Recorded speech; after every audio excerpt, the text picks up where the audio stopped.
Esa noche, mientras el cuerpo de don Evaristo Cisneros aún no estaba frío en su cama, dos de sus hijos ya se miraban con ojos de enemigos. ¿Alguna vez has visto cómo una familia entera puede destruirse por lo que dejó quien más la amaba? Porque lo que estás a punto de escuchar no es solo un cuento de tierras y dinero.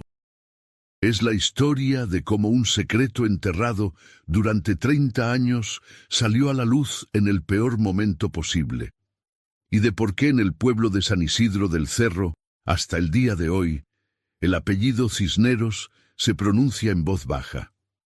El polvo del camino de Tierra Roja era lo primero que uno veía al llegar a San Isidro del Cerro, un pueblo encajado entre dos cerros en el estado de Jalisco, allá por el año de 1934.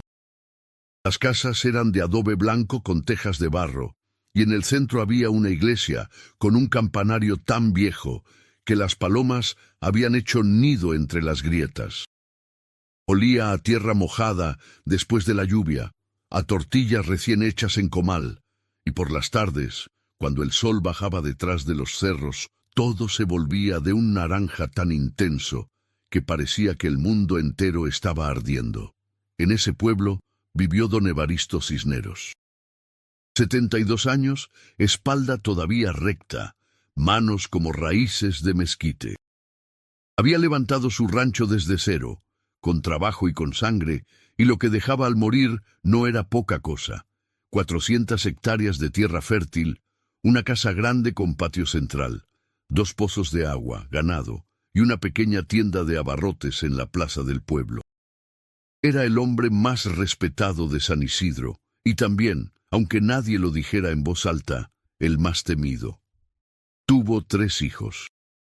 Leandro, el mayor, serio y callado como su padre, que había trabajado la tierra desde los 12 años sin quejarse nunca. Rosenda, la del medio, casada con un arriero de nombre Facundo Paredes, mujer de carácter fuerte y lengua más fuerte todavía. Y el menor, Odilon, el consentido, el que había estudiado en la ciudad y había vuelto con ideas y con deudas. Si historias como esta te llegan al corazón, suscríbete a Cuentos de la Tierra. Cuéntanos en los comentarios desde dónde nos sigues y continuemos con este increíble relato. Los 3 sabían que su padre estaba enfermo, llevaba meses en cama, con la respiración cada vez más corta y los ojos cada vez más lejanos. El doctor del pueblo, don Cipriano Robledo, había dicho que no había nada que hacer, solo esperar. Y mientras esperaban, cada uno esperaba también algo más. Leandro fue el primero en llegar aquella noche. Entró al cuarto de su padre sin hacer ruido, como siempre, y se sentó en la silla de madera junto a la cama. Don Evaristo abrió los ojos despacio. «Leandro», dijo con voz ronca, «necesito decirte algo». «Descanse, papá. Mañana hablamos». «No hay mañana para mí, hijo». El viejo extendió una mano temblorosa. «Acércate». Leandro tomó esa mano áspera, esa mano que lo había enseñado a sembrar, a herrar caballos, a cargar costales de maíz al hombro. La tomó y esperó. «El rancho es tuyo», susurró don Evaristo. «Todo. Tú lo trabajaste, tú te lo mereces, pero hay algo que debes saber antes de que yo me vaya». Pero en ese momento se oyeron pasos en el corredor. La puerta se abrió y entró Rosenda, con Odilon detrás. «¿Qué está pasando aquí?», preguntó Rosenda mirando a su hermano con desconfianza. Don Evaristo cerró los ojos y no volvió a hablar esa noche. Murió antes del amanecer, con el canto del primer gallo, como si hubiera estado esperando ese momento para irse. Leandro se quedó sentado junto a la cama mucho tiempo después, con la mano de su padre ya fría entre las suyas, pensando en esas palabras inconclusas. «Hay algo que debes saber». Pero lo que Leandro no imaginaba era que ese secreto no moriría con su padre. Estaba vivo, guardado en papel y tinta, esperando el momento exacto para destruirlo todo. El velorio duró 9 días, como mandaba la costumbre. Las comadres del pueblo llenaron la casa de flores y rezos. El padre Hermenegildo, cura del pueblo desde hacía 20 años, dirigió el rosario cada noche con voz grave y pausada. Se cocinó en el patio, se lloró en la sala, y los 3 hermanos durmieron bajo el mismo techo por primera vez en años. Fue al 10º día cuando apareció el notario. Se llamaba Paulino Escalera, hombre flaco y pulcro, con bigote recortado y una cartera de cuero negro que cargaba como si dentro llevara algo sagrado. Llegó desde el pueblo de Encarnación, a 3 horas a caballo, y pidió reunir a los 3 hermanos en la sala grande. Rosenda llegó con su marido Facundo. Odilon llegó tarde, con ojeras y olor a mezcal. Leandro ya estaba sentado, con los brazos cruzados y la expresión de quien espera una tormenta. El notario abrió su cartera. Sacó un sobre sellado con lacre rojo. Don Evaristo Cisneros dejó un testamento. Hizo una pausa dramática. Firmado hace 3 años, ante testigos. Silencio total en la sala. Afuera el viento movía las ramas del mezquite con un sonido seco, casi como un susurro. Paulino Escalera carraspeó y comenzó a leer. Lo que salió de ese papel cayó sobre los 3 hermanos como un balde de agua helada. Don Evaristo dejaba el rancho completo, la casa, el ganado y la tienda, a Odilon, el menor, el que nunca había trabajado la tierra un solo día de su vida adulta. A Leandro le dejaba una cantidad de dinero que apenas alcanzaría para comprar un cuarto de las tierras. A Rosenda, los muebles de la casa y la bendición de su padre. Leandro no dijo nada.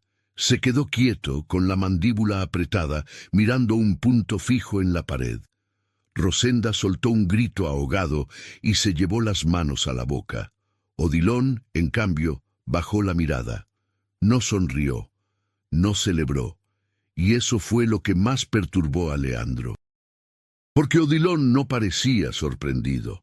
La noticia se regó por San Isidro como agua sobre tierra seca. En el mercado, en la plaza, en la tienda de abarrotes, todo el mundo hablaba de lo mismo. Las comadres tejían teorías. El herrero don Gaudencio Moreno decía que don Evaristo nunca había sido justo. La maestra doña Cleofas Vega, mujer discreta y observadora, fue la única que guardó silencio. Leandro pasó 3 días sin salir de su cuarto. Su esposa Jacinta, mujer menuda y de ojos oscuros, le dejaba el café de olla en la puerta sin decir nada. Sabía que su marido necesitaba tiempo para que el golpe se asentara antes de que pudiera moverse. El 4.º día, Leandro salió. Fue directo a buscar a Odilon. Lo encontró en la cantina, bebiendo solo en una mesa del rincón. Cuando vio a su hermano entrar, Odilon levantó los ojos y no los bajó. Eso también era diferente. El Odilon que Leandro conocía siempre esquivaba la mirada cuando tenía algo que ocultar. «Sabías», dijo Leandro. No era una pregunta. Odilon tardó en responder. «Siéntate, hermano.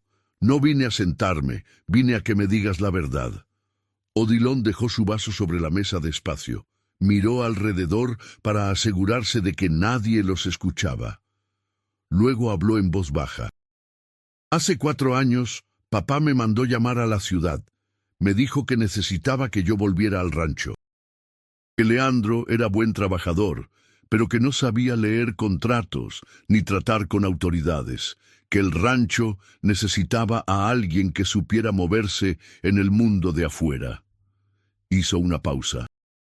Me dijo que si volvía y me quedaba, el rancho sería mío. Leandro sintió algo frío subir por el pecho. ¿Y aceptaste? Necesitaba el dinero.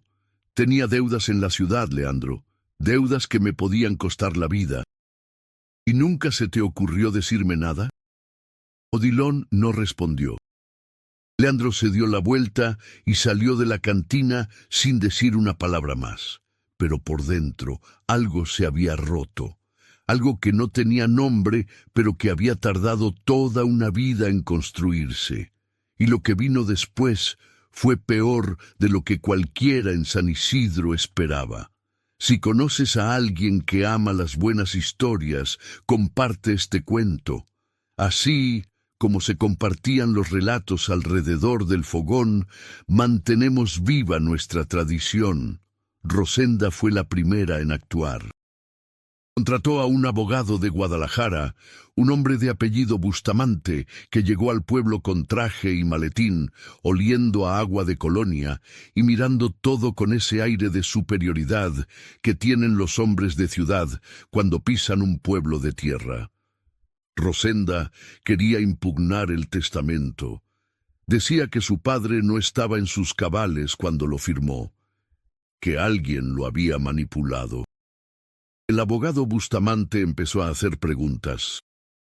Habló con el padre Hermenegildo, con don Cipriano el médico, con los vecinos. Y fue entonces cuando salió a la luz el primer hilo suelto del tejido. 3 testigos habían firmado el testamento. 2 de ellos eran hombres de confianza de don Evaristo. Pero el tercero era un nombre que nadie del pueblo reconocía, Tranquilino Saldívar. Nadie en San Isidro conocía a ese hombre. Nadie, excepto Odilon. Leandro lo descubrió por accidente. Fue la maestra Cleofas quien, con su discreción de siempre, lo llamó un día a la entrada de la escuela y le puso en la mano un papel doblado. Esto llegó hace 5 años a la oficina del juez de paz, le dijo en voz baja. Nunca lo hicieron público. Yo lo guardé porque no sabía si era el momento. Ahora creo que sí lo es. Leandro esperó a estar solo para abrir el papel. Era una carta, escrita con la letra irregular y temblona de su padre, pero firmada con claridad. Estaba dirigida al juez de paz de San Isidro, don Liborio Arellano, y decía una cosa muy simple. Le escribo para dejarle constancia de que mi decisión sobre el rancho fue tomada bajo presión de mi hijo Odilon, quien amenazó con no regresar jamás y con llevarse a mi nieto si no accedía a sus condiciones. Firmo este testamento porque no me queda otra salida. Pero quiero que alguien sepa la verdad. Cisneros. Leandro leyó la carta 3 veces. La 4ª vez, las manos le temblaban. Su padre no había elegido a Odilon.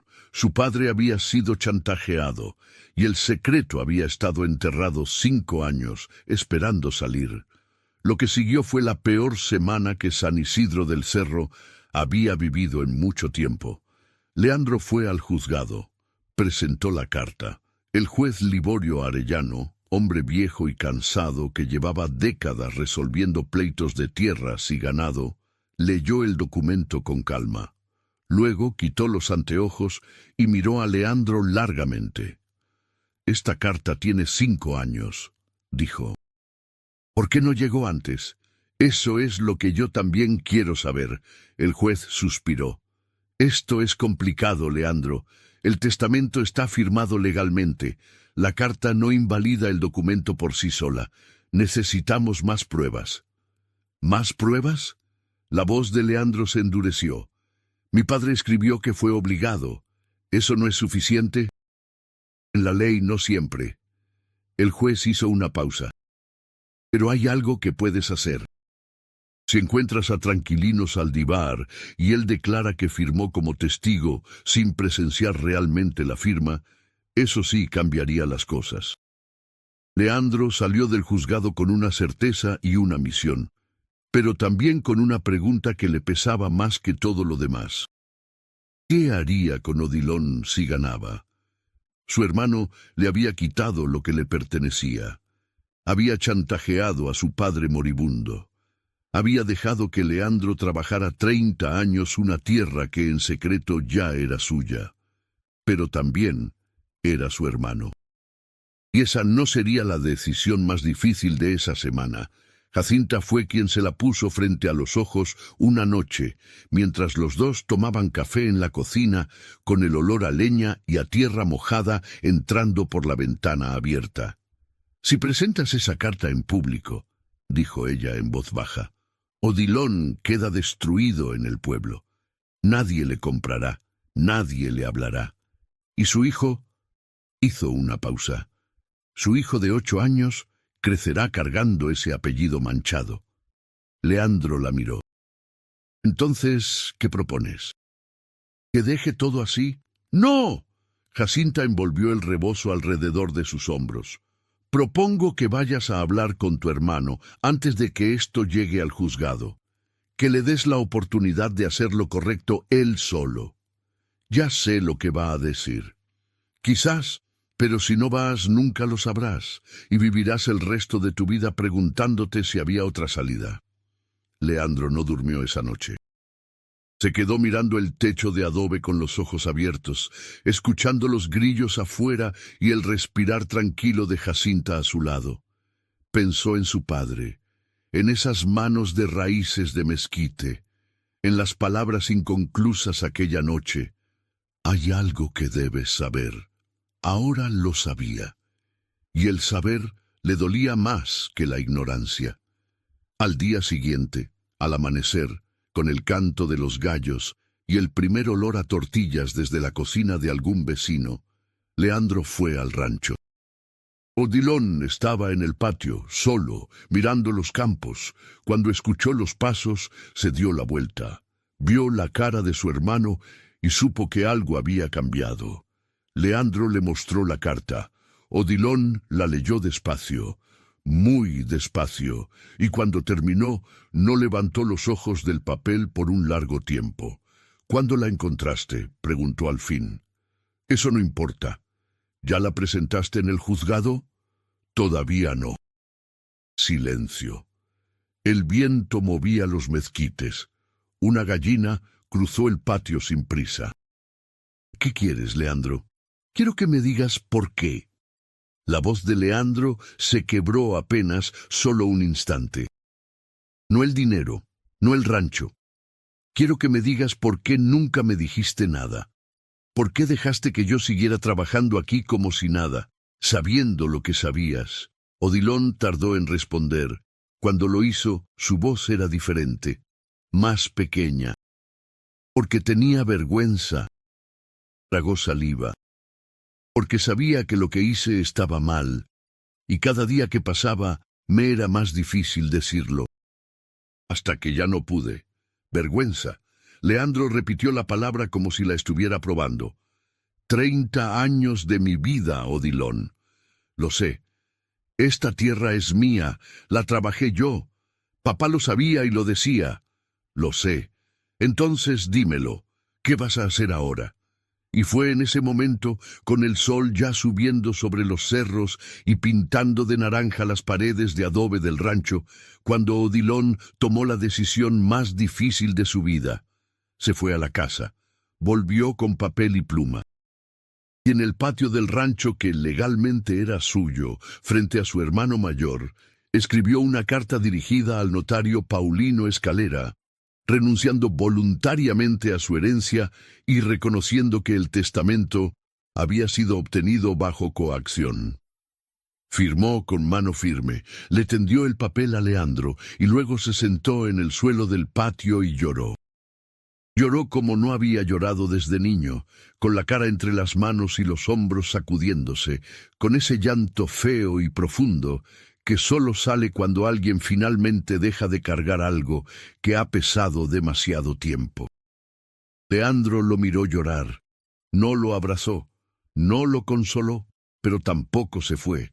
Se quedó ahí parado, con el papel en la mano, mirando los campos de su padre. El juez Liborio Arellano procesó los documentos en 2 semanas. El rancho Cisneros quedó a nombre de Leandro, como siempre debió haber sido. El abogado Bustamante cobró sus honorarios y se fue a Guadalajara sin mirar atrás. Rosenda recibió además una parte del dinero de la tienda, como reconocimiento de lo que su padre hubiera querido. Odilon se fue de San Isidro. Se llevó a su hijo y se instaló en un pueblo del norte, donde nadie conocía su apellido ni su historia. Nunca volvió.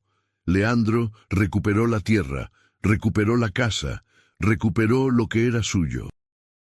Pero en las noches, cuando se sentaba en el patio a tomar el café de olla que Jacinta le llevaba sin falta, a veces miraba hacia el camino de tierra roja por donde Odilon se había ido, y sentía algo que no era exactamente tristeza ni exactamente alivio. Era esa mezcla extraña que deja la justicia cuando llega tarde, cuando ya no puede devolver los años perdidos, cuando ganas lo que siempre fue tuyo, pero descubres que el precio fue tu familia. Dicen los ancianos de San Isidro del Cerro que don Leandro Cisneros fue el mejor dueño que tuvo ese rancho, que lo amplió, que lo cuidó, que jamás vendió ni una sola hectárea, que cuando alguien del pueblo necesitaba trabajo, él era el primero en abrir la puerta. Dicen también que una tarde, muchos años después, llegó al rancho un joven a pedir trabajo. Era alto, de ojos claros, con algo en la forma de caminar que a los más viejos del pueblo les resultaba familiar. Leandro lo miró largamente. —¿Cómo te llama? —preguntó. —Evaristo —dijo el joven—. Evaristo Cisneros. Era el hijo de Odilon, el nieto del viejo don Evaristo. Leandro tardó un momento que pareció eterno. Luego se hizo a un lado y dijo: —Asa, el rancho siempre fue de los Cisneros, y así quedó guardada esta historia en la memoria de San Isidro del Cerro, pasando de abuelos a nietos alrededor del fogón, porque hay verdades que el tiempo no puede borrar y deudas que se pagan con el alma. Porque a veces la herencia más pesada no es la tierra ni el dinero, es el secreto que alguien enterró para protegerse y que tarde o temprano sale a la luz, y cuando sale ya nada vuelve a ser como antes.